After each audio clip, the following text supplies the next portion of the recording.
ಹೀಗೆ ಲಾರಿ ಚಾಲಕನ ನಿಯಂತ್ರಣ ತಪ್ಪಿ ಸುಮಾರು ಲಕ್ಷಾಂತರ ರೂಪಾಯಿ ಬೆಲೆ ಬಾಳುವ ಮದ್ಯದ ಬಾಕ್ಸ್ಗಳು ರಸ್ತೆಯಲ್ಲಿ ಚೆಲ್ಲಾಪಿಲ್ಲಿಯಾದ ಘಟನೆಯು ಚಿಕ್ಕಬಳ್ಳಾಪುರ ತಾಲೂಕಿನ ರಾಷ್ಟ್ರೀಯ ಹೆದ್ದಾರಿ 44ರ ನಾಗಾರ್ಜುನ ಕಾಲೇಜು ಸಮೀಪ ಈ ಅಪಘಾತ ಸಂಭವಿಸಿದೆ.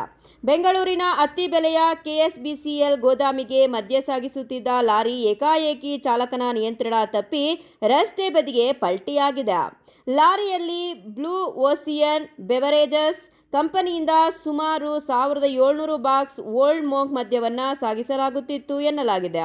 ಅಪಘಾತದ ರಭಸಕ್ಕೆ ಲಾರಿಯಲ್ಲಿದ್ದ ಅನೇಕ ಮದ್ಯದ ಬಾಟಲಿಗಳು ಪುಡಿಪುಡಿಯಾಗಿ ಅಪಾರ ಪ್ರಮಾಣದ ಮದ್ಯ ರಸ್ತೆಯಲ್ಲೇ ಹರಿದು ಹೋಗಿದೆ.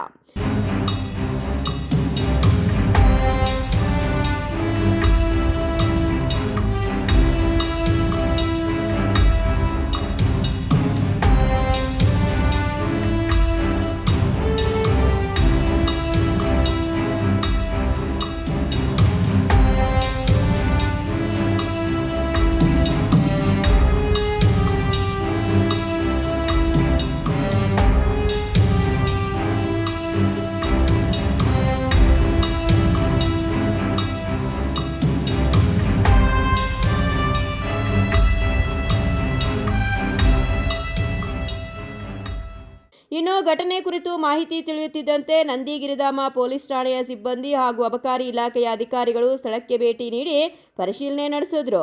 ಅಪಘಾತದಲ್ಲಿ ಉಳಿದಿರುವ ಮದ್ಯದ ಬಾಟಲಿ ಹಾಗೂ ಪಾಕೆಟ್ಗಳನ್ನು ಅಧಿಕಾರಿಗಳು ವಶಕ್ಕೆ ಪಡೆಯುವ ಕಾರ್ಯಾಚರಣೆ ನಡೆಸಿದ್ದಾರೆ.